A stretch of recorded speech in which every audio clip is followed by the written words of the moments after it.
말씀의 제목은 구하면 열리는 것이라는 제목으로 말씀 함께 나누도록 하겠습니다.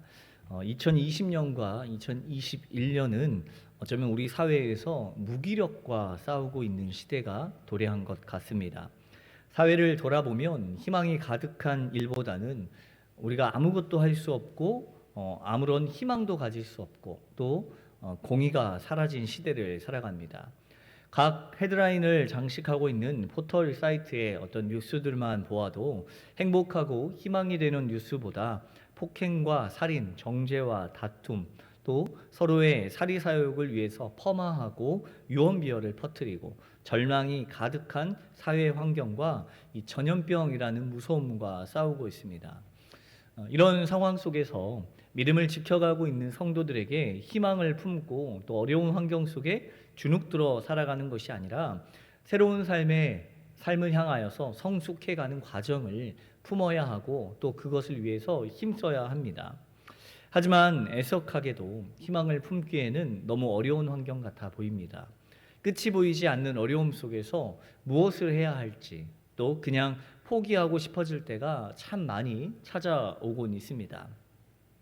계속된 어려움으로 이 상황을 이길 수 있다는 희망보다 그냥 그 상황 가운데 안주하고 이런들 어떠하리 또 저런들 어떠하리 내 힘으로 바꿀 수 있는 것이 하나 없으니 그냥 되는 대로 살아가면 되는 거지 내가 굳이 발버둥 치며 살아갈 필요가 있을까라는 생각을 하게 되고 삶에 대한 희망이나 열심을 두지 않고 그냥 그대로 살아갈 때가 참 많이 있습니다.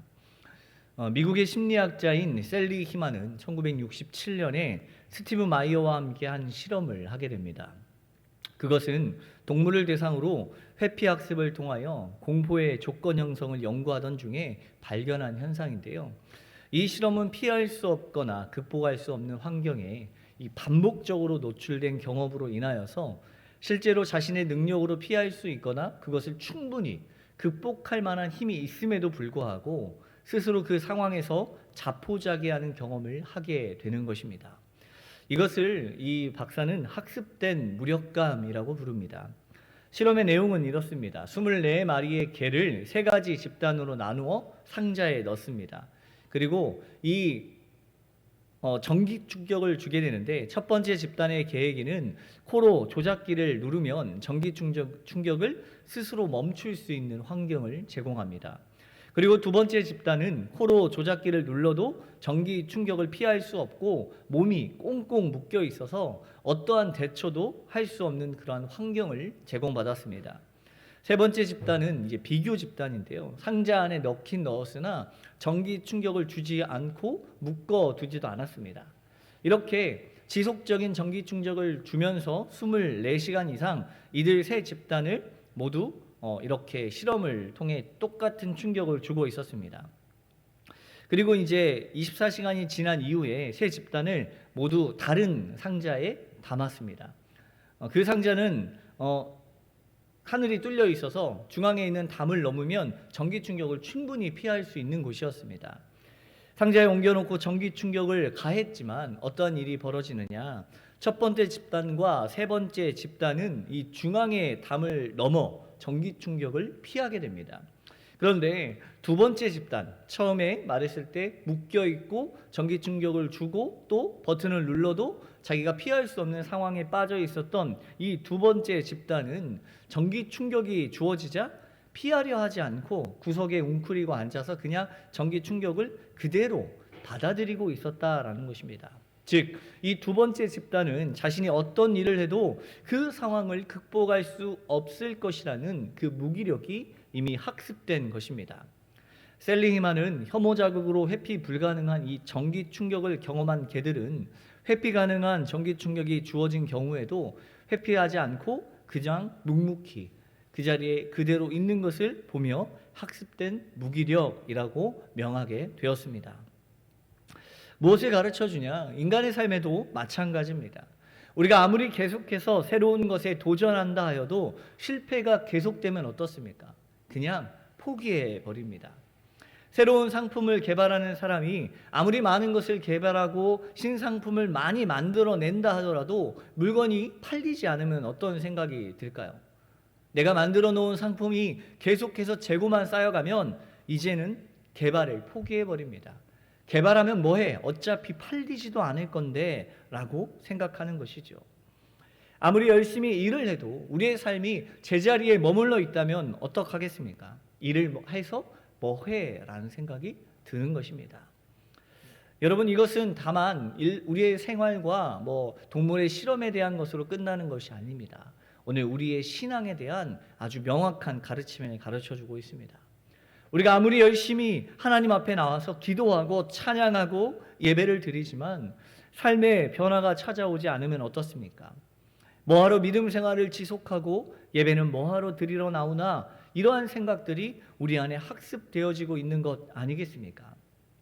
여러분, 이렇게 학습된 무기력은 삶 가운데 어떠한 절박함도 품지 못하게 합니다.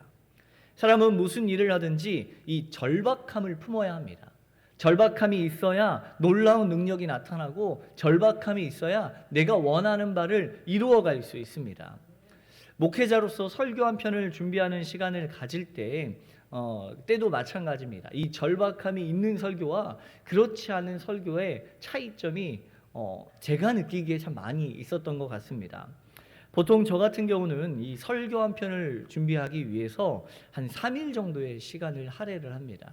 그러니까 오늘 주일 오후 예배를 위해서 수요일 하루 묵상하고 목요일 하루는 또 본문을 살펴보며 다른 목사님의 설교와 또 주석을 살펴보고 또 예화들을 찾아봅니다. 그리고 어느 정도 큰 그림을 그려놓고 금요일 하루에는 그 그려진 그림들을 가지고 본문을 완성하는 단계에 이르릅니다. 그리고 토요일 날 저녁에는 다시 한번 집에 가서 본문의 내용들을 묵상하고 다시 한번 살펴보고, 어떤 단어들이 잘못 배치가 되어 있고 이렇게 말하면 어떨까, 저렇게 말하면 어떨까, 어디서는 띄어쓰기를 하고 어디서는 잠깐 쉬었다 가고, 이런 내용들을 이 원고에 전부 다 기입을 하고 만들어 놓습니다. 그렇게 본문을 정하고 묵상하는데 하루가 지나가고, 또 묵상한 내용을 가지고 살펴보는데 하루, 또 본문을 작성하는데 하루, 또 다듬어가는 시간이 하루입니다. 이렇게 물론 꼬박 3일을 모두 투자해서 72시간이라는 시간을 전부 설교를 준비하는데 사용하지는 않습니다. 그렇게 하면은 아무것도 못하고 설교 한 편 작성을 못하겠죠. 근데 아마 총 투자하는 시간을 따지고 3일 정도의 여유를 두고 못해도 10시간 정도의 시간을 설교를 준비하는데 투자하는 것 같습니다. 제가 많이 부족하기 때문에 이러한 좀 많은 시간을 들여야 부족한 설교라도 한 편을 작성할 수 있는데요. 그런데 종종 어떨 때 그런 시간이 주어지지 않을 때가 있어요. 제가 세워놓은 계획 안에서 설교를 준비할 수 없는 시간이 찾아올 때 갑자기 설교를 해야 되는 그러한 시간들이 찾아오면 마음에 어떻습니까? 절박함이 있습니다. 막 발등에 불이 떨어진 거죠. 2시간 후에, 3시간 후에 설교를 해야 될 때 본문을 정할 수도 없고 무슨 내용으로 어떻게 설교해야 될지 막 압박감이 찾아올 때 어떻습니까? 심리적인 부담감이 몰려오지만 오히려 이 한정된 시간, 촉박하기 때문에 수없이 많은 절박함을 가지고 바짝 집중해서 설교 원고를 완성하고 말씀을 전할 때가 있었습니다. 그런데 신기한 것은 여러분 어땠을까요? 제가 많은 시간을 정해서 준비하고 준비했던 그 설교가 은혜가 더 되었을까요? 아니면 2시간, 3시간 만에 준비한 설교가 더 은혜가 되었을까요? 네.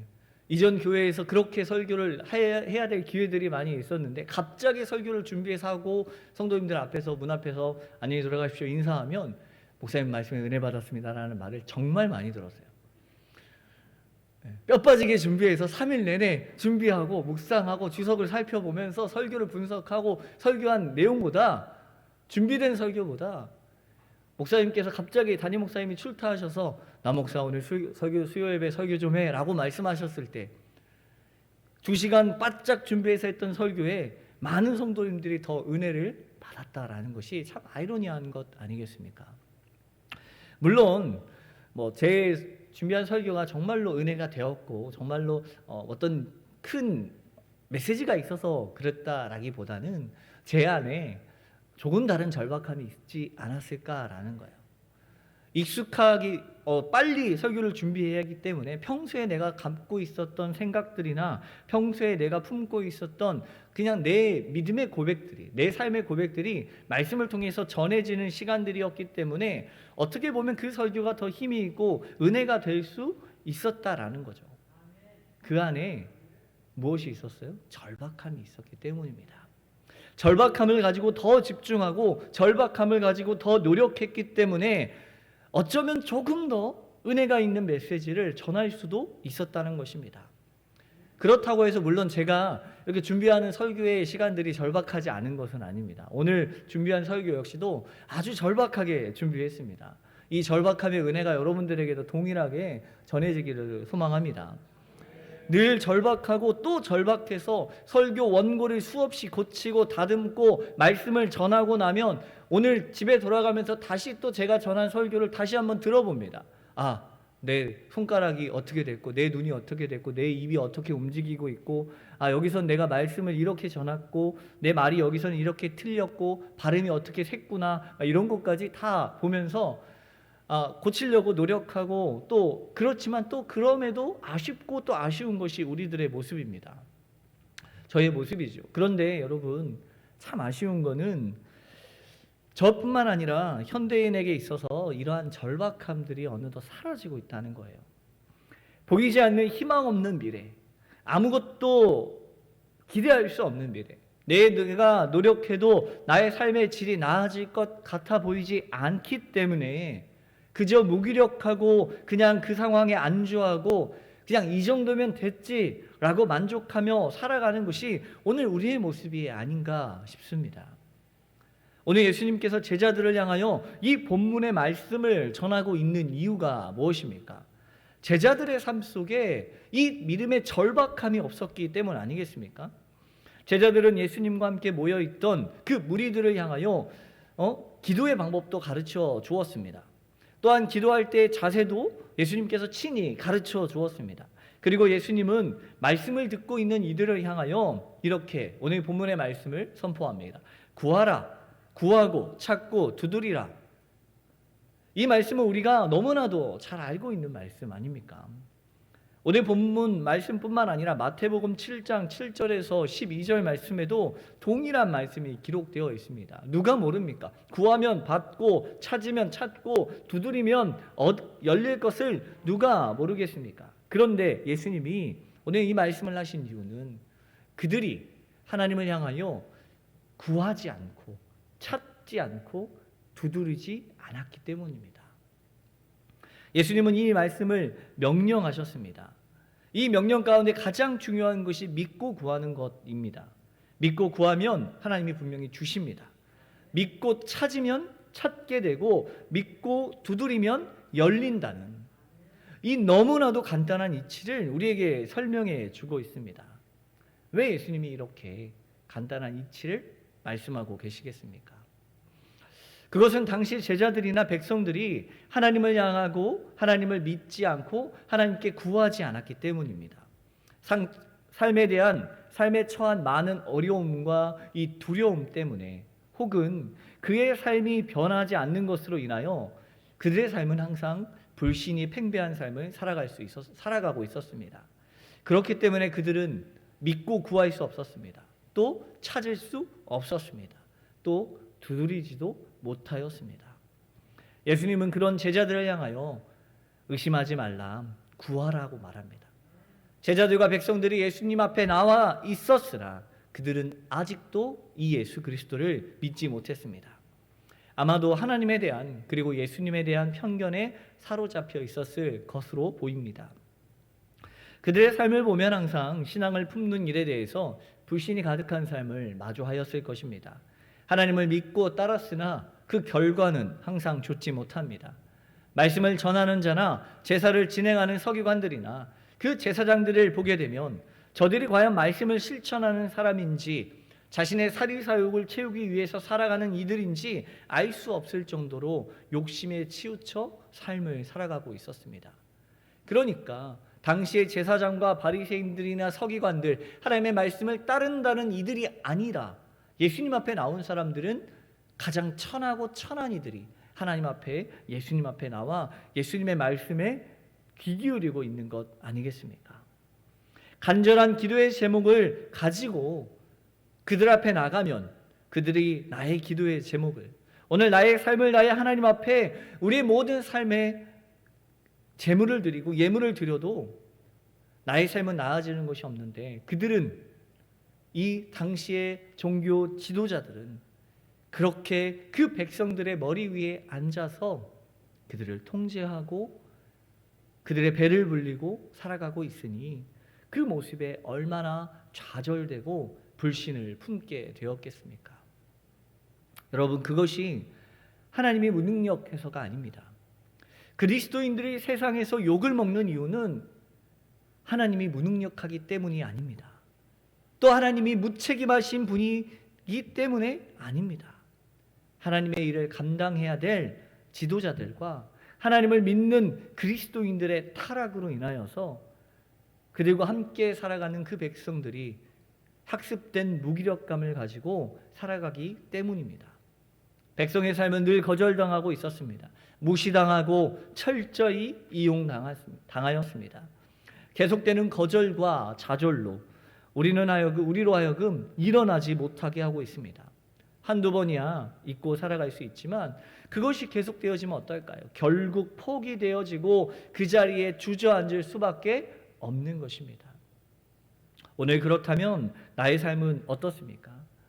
대개 우리는 많은 고난을 짊어지고 살아갑니다. 고난이 없는 사람은 없습니다. 고난의 삶 가운데 때로는 그 고난에 익숙해질 필요가 없는데도 불구하고 어느덧 그 고난이 나에게 익숙함으로 다가옵니다. 출애굽 당시 이스라엘 백성들을 생각해 보십시오. 그들은 그들의 눈앞에서 홍해가 갈라지고 홍해를 건너는 엄청난 기적 중에 기적을 경험하였습니다.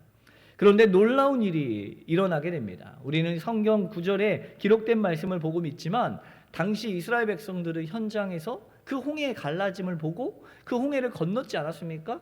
그런데 놀라운 것은 그들이 그런 모습들을 보며 애굽의 군대가 수장당하는 것을 다 보았지만, 그리고 그들이 그 홍해를 건너고 나서 하나님의 위대하심과 하나님을 놀라워하며 하나님을 찬양하고 춤추며 영광을 돌리고 감사했습니다. 온 백성이 찬양하고 춤을 추었습니다. 그런데 이해가 되지 않는 부분, 놀라운 것은 그 모습을 경험한 그들이 홍해를 건넌 지 사흘밖에 되지 않았을 때 어떤 일을 벌입니까? 물을 얻지 못하니까 하나님을 원망하기 시작합니다. 물론 거기가 광야니까 당연히 물을 얻는 것이 쉽지만은 않았을 것입니다. 사흘 동안 물을 얻지 못하다가 겨우 마라라고 하는 곳에 이르러서 물을 얻었는데 그 물이 너무 써서 먹을 수가 없는 거예요. 그러니까 대번에 하나님을 원망하고 모세를 원망합니다. 홍해가 갈라진 일이 몇 년 전이라면 잊을 수도 있어요. 아니 몇 주 전, 한 40일 몇십 일 전이면 잊을 수도 있습니다. 하지만 사흘 전에 일어난 일인데 그새 홍해의 기적을 잃어버리고 물이 쓰다고 하나님을 원망하는 것이 이해할 수 있는 행동입니까? 홍해를 갈라서 구원하신 하나님이 그까지 쓴 물을 달게 하지 못할까? 왜 그들에게 그런 믿음이 없다는 것이 우리에게 이해되지 않습니다. 왜 그랬을까요? 그들이 왜 하나님의 기적을 기대하지 못하였을까요? 단순히 홍해를 가르신 그 하나님께서 반석에서 나오는 마라의 쓴물을 단물로 바꿔주실 줄을 믿지 못했던 이유가 무엇일까요? 그것은 그들이 하나님 앞에 기도하지 않았기 때문입니다. 사흘 만에 하나님의 은혜를 잊어버린 이유는 홍해의 기적을 기억조차 하지 않았기 때문입니다. 기억하지 않으니 기도하지 않습니다. 은혜를 감사하지 않습니다. 홍해를 건너긴 건넜지만 그들은 학습된 무기력을 가지고 삶 가운데 기적을 기대할 수 없는 상황에 있었던 것입니다. 우연찮게 홍해를 건넜을 뿐이지 내 삶은 아직도 고난과 고통과 역경과 어려움 가운데 있기 때문에 하나님을 향하여 한 번도 살려달라고 간절하게 절박함을 가지고 부르짖어 본 적이 없는 것입니다. 홍해를 가를 때 누가 기도했습니까? 모세가 기도했습니다. 그때도 이스라엘 백성들은 모세를 향하여 원망만 했지 부르짖지 않았습니다. 그런데 하나님이 모세의 기도를 들으시고 홍해를 건너가게 했습니다. 당장은 좋아서 은혜를 찬송하고 춤도 추었던 사람들이지만 그 은혜가 오래가지 못하는 것은 당연합니다. 마라의 쓴물을 경험할 때 그래 그때뿐이었지. 내 인생이 뭐 매일 똑같은 삶인데 고난은 당연한 것 아니야. 그렇게 받아들이고 있는 것입니다. 400년 동안 원망하고 불평하고 저주했던 그 일이 그들에게는 너무나도 당연한 일이었던 것입니다. 부르짖지 않고 간구하지 않고 하나님 앞에 매달리지 않아서 받은 은혜는 우리에게 너무나도 값싼 은혜가 되어집니다. 여러분, 절박함이 없는 기도는 응답되지 않습니다. 절박함이 없는 삶은 오랫동안 우리의 삶에 남아있지 못합니다. 여러분의 삶에 절박함이 없다면, 그리스도를 향한 믿음의 절박함이 없다면 고난을 겪을 때마다 하나님을 원망하고 불평하는 불신앙적인 삶을 살아갈 수밖에 없는 것입니다. 성경에 기록된 책들 중에 아마도 많은 사람들이 이 다윗의 시편을 좋아할 것입니다. 다윗의 시편을 보게 되면 하나의 패턴이 있습니다. 글에는 과거형의 문장도 있고 현재형의 문장도 있습니다. 또 미래형의 문장도 있는데 다윗의 시편에는 그게 모두 섞여져 나옵니다. 과거에 어땠고 현재에 어땠고 또 미래에 어떠실지 이 모든 것이 섞여져 나옵니다. 시편에 기록된 구성을 보게 되면 고난시, 탄원시, 찬양시 이런 식으로 그 유형을 나눌 수 있는데 다윗의 시에는 고난시가 고난에 대한 시가 많이 기록되어 있습니다. 사울을 피하여 다닐 때, 압살롬에게 반역을 당하고 내려갈 때, 피난을 떠날 때, 사방이 꽉 막혀 죽게 되었을 때 그는 고난을 겪은 그 시를 기록하였습니다. 그런데 고난 속에 쓴 시가 탄원시입니다. 그는 고난을 겪으면 낙심하거나 절망하지 않고 하나님 앞에 매달렸습니다. 그래서 다윗의 시는 고난시이며 동시에 탄원시라고 불립니다. 고난과 탄원은 시제로 이야기하면 현재에 당하는 일이니 현재형입니다. 그러다 문장의 시제가 갑자기 과거로 바뀌면서 과거의 이야기들을 꺼내옵니다. 고난 중에 탄원하다가 갑자기 현재의 고난을 뒤로하고 과거에 내가 어떠한 고난을 당했었는지 기억하고 있습니다. 그때도 하나님 앞에 탄원했던 것을 기억하며 은혜 가운데 고난에서 벗어난 것을 깨닫게 됩니다. 그러면 이제 다윗에게 무엇이 생겨납니까? 믿음이 생겨납니다. 아, 그래. 내가 지금 고난을 겪고 있지만 과거에 나의 어려움 가운데도 하나님이 그때도 살려주시고 구원해 주셨으니 지금 나의 이 고난 가운데서도 하나님이 살려주시고 구원해 주시겠구나 라는 믿음이 생기는 것이죠. 그러면 다윗의 믿음은 이제 현재의 고난을 뒤로하고 미래를 바라봅니다. 언제인지는 모르겠지만 지금 나의 이 문제가 해결되어지면 내가 하나님 앞에서 찬송할 날을 믿음으로 바라보며 기뻐하며 즐거워하고 있는 것입니다. 그리고 이제 마지막으로 현재로 돌아와 지금의 고난을 다 잊어버립니다. 하나님 앞에 매달리며 탄원했던 것, 간구했던 것을 잃어버립니다.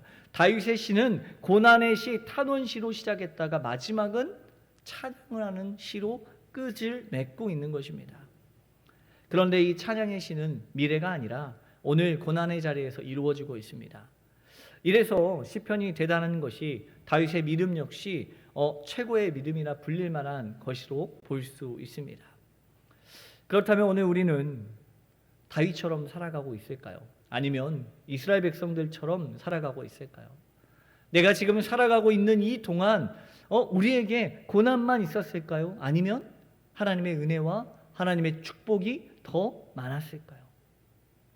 무기력함에 빠져 있다면 은혜를 기억할 수 없습니다. 내게 주어진 것이 은혜인지 아닌지 구분하지 못하고 그저 그렇게 거저 공짜로 받은 은혜는 쉽게 잊어버릴 수밖에 없는 것입니다. 은혜를 잊어버리면 고난을 이길 힘을 얻지 못합니다. 그것은 믿음이 될 수 없습니다. 여러분, 은혜는 꼭 기억하고 계속해서 되새김함으로써 더욱더 큰 은혜를 기대할 수 있어야 합니다. 우리의 삶을 돌아보면 많은 은혜가 있습니다. 이스라엘 백성들은 홍해를 건넜습니다. 하지만 우리는 홍해를 건너지 못하였습니다. 그런 기적과 역사는 우리 삶에 일어날 수 없습니다. 하지만 그렇다고 해서 현재의 삶이 쉽고 평안함 가운데 있는 것은 또 아니지 않습니까? 현재의 삶이 더 나쁘면 나빴지 좋을 것이 찾아보면 딱히 있지 않습니다. 그때의 삶과 지금의 삶은 분명히 다르기 때문이죠. 그러나 돌아보면 우리에게 아무리 어려웠던 시기가 있다 할지라도 그 삶을 어떻게 하셨습니까? 믿음 가운데 이겨냈습니다. 그리고 이겨낸 끝에 현재의 삶을 살아가고 있는 것이 오늘 우리의 모습 아니겠습니까? 그리고 그 어려움을 이겨내는 과정 가운데 누가 도우셨습니까? 하나님께서 지켜주시고 인도해 주셨습니다. 그런데 그것을 잊어버리고 있기 때문에 조그만한 고난이 찾아와도 무기력증에 빠져서 이겨내지 못하고 불평하고 원망하고 낙심과 좌절에 빠져 가만히 그저 그 자리에 앉아 있는 것 아니겠습니까? 어려운 일을 당할 때는 포기하지 않아야 합니다. 하나님을 향해 부르짖어야 합니다. 모른 척하고 넘어가려 하지 말고 낙심하려 하지 말아야 합니다. 하나님이 주실 때까지, 해결해 주실 때까지 오늘 말씀에 명령하고 있는 것처럼 구하고 찾고 두드려서 은혜와 축복과 천국을 선물로 받아야 합니다. 은혜를 알아야 고난을 이길 수 있습니다.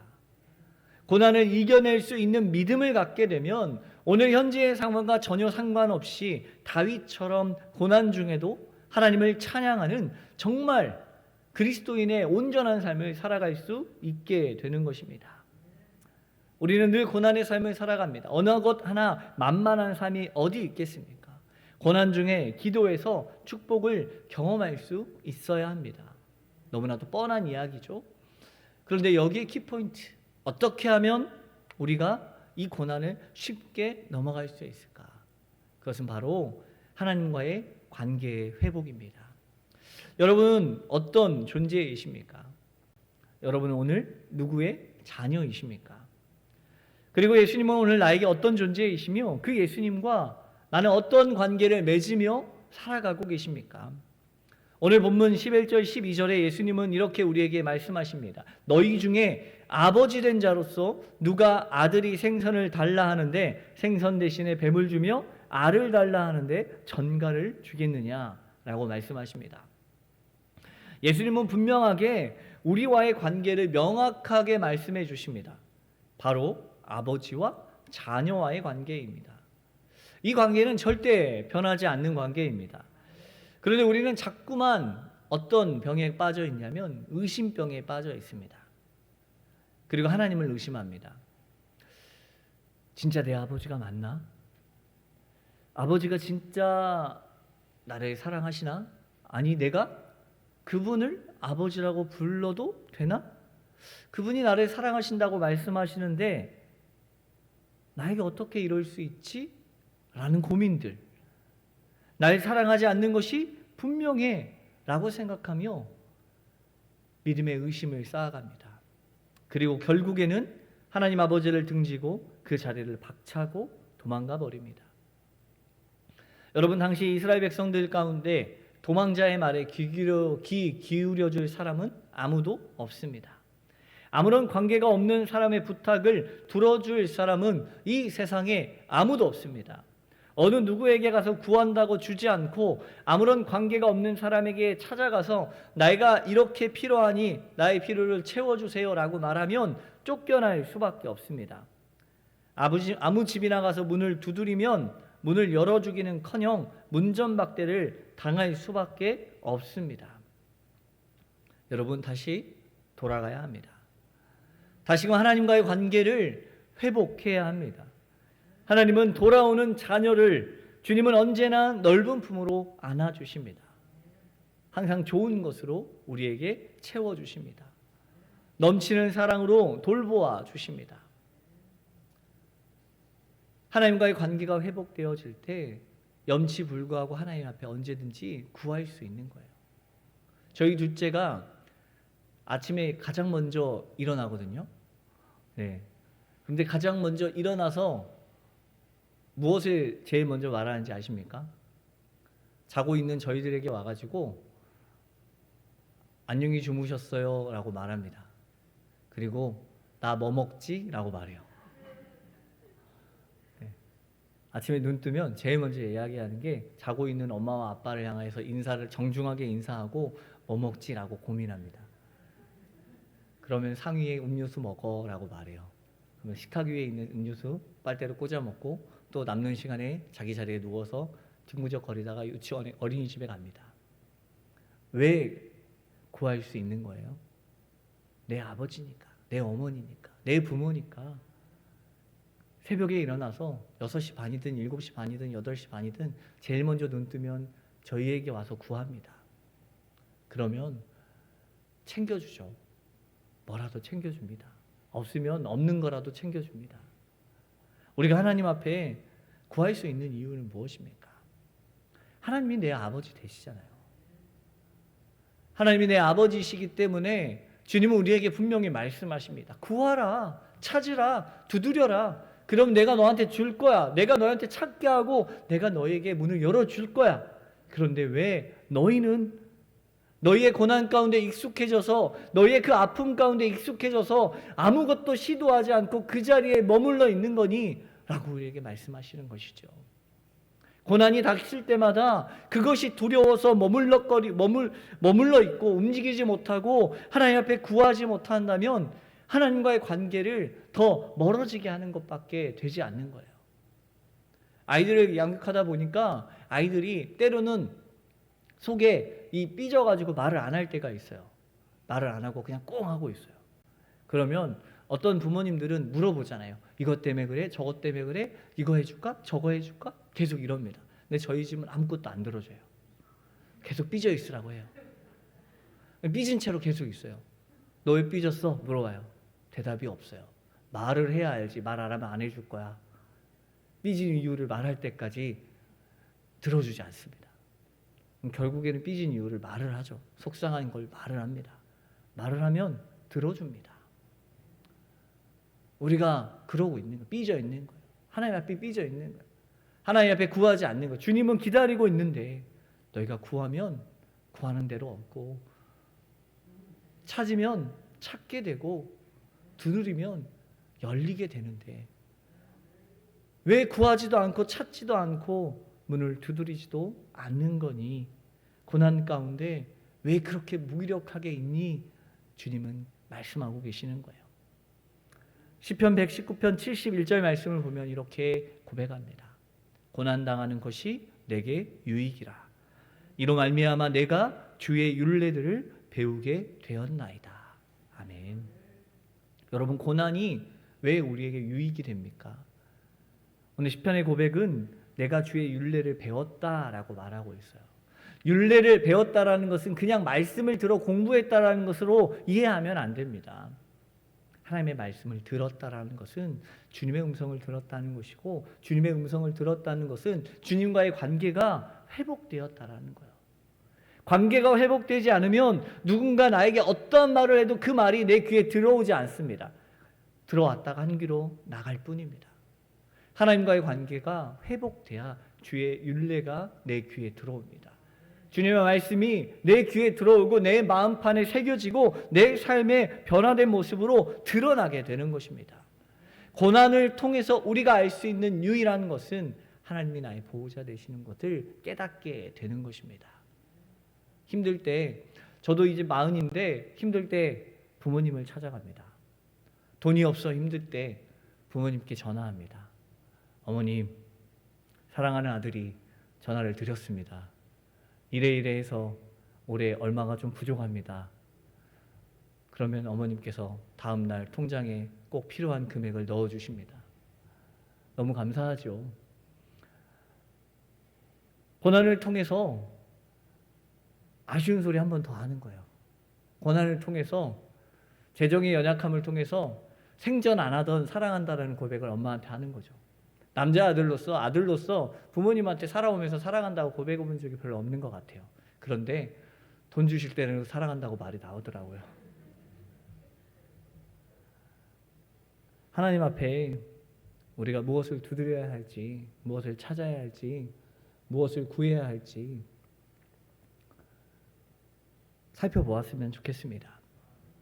고난은 단순히 우리를 멀어지게 하고 우리를 힘들게 하는 것이 아니라 하나님 앞에 한 걸음 더 나아가게 하는 것이고, 하나님의 음성을 듣게 하는 것이고, 하나님과 더 사랑을 속삭이게 하는 것일 수 있습니다. 오늘 예수님께서 우리에게 말씀하시는 것처럼 고난을 통해 하나님이 기뻐하시는 일을 행하고, 그로 인해서 내가 구하는 모든 것이 구하여지고, 내가 찾는 것이 찾아지고, 내가 두드리는 것이 열려지는 은혜와 복이 우리 안에 있기를 소망합니다. 관계의 회복이 일어나야 합니다. 아버지 품 안에 있을 때 우리는 고난 속에서도 피할 길이 열리고 더 좋은 것으로 풍성하게 채워주시는 그 하나님의 은혜를 경험할 수 있을 것입니다. 오늘도 늘 아버지와 함께하는, 주님과 늘 가까이하는 그러한 삶이 되어지는 저와 우리 모든 성도님들의 삶이 되길 소망합니다. 기도하겠습니다. 하나님 아버지, 감사합니다. 때로는 고난이 우리에게 피하였으면 좋겠고, 그 고난을 싫어하고 고난이 원망스러울 때가 얼마나 많이 있었습니까? 그러나 그럼에도 불구하고 주님이 오늘 우리에게 계속해서 말씀하시는 것은, 고난 가운데 무기력하게 있지 말고 나에게 찾아와, 나에게 구하고, 나에게 두드리고, 나에게 찾으라고 말씀하시는 그 하나님의 말씀을 다시 한번 깨닫고, 주 하나님이 나의 아버지 되심을 기억하며 살아갈 수 있는 은혜가 우리 안에 넘쳐나게 하여 주시옵소서. 감사드립니다. 사랑 많으신 예수님의 이름으로 기도합니다. 아멘.